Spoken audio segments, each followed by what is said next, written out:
વિગબર સ્કૂલના 100 થી 150 વાલીઓ અહીં સ્કૂલ વિરુદ્ધ ફરિયાદ માટે આવેલા. અત્રેની કચેરીથી ત્યાં તપાસ ટીમ ગયેલી 4 જેટલા અધિકારીઓની, અને અધિકારીઓએ જે રિપોર્ટ આપ્યો તો રિપોર્ટમાં કલમ 17 વિદ્યાર્થીઓને વાલીઓની મરજી વિના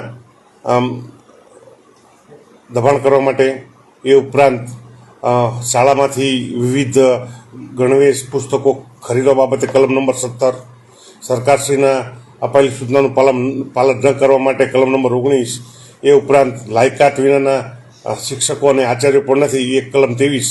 આ 3 કલમના ભંગ બદલ 30,000નો દંડ ફટકારવામાં આવેલ છે.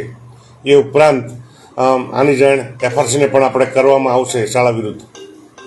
સર, કેટલા લોકોની ટીમ ગઈ હતી તપાસ કરવા માટે અને આગળ શું થયું?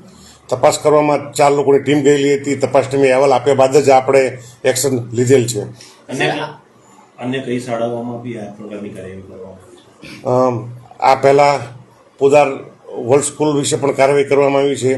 કોઈ પણ સ્કૂલ હશે અને કોઈ પણ જે RTE કે સરકારના નીતિ નિયમનું ભંગ કરશે, ગુજરાત બોર્ડ હોય કે CBSE બોર્ડ હોય, તેના વિરુદ્ધ તેની માન્યતા રદ સુધીના પગલાં લેવામાં આવશે. Thank you.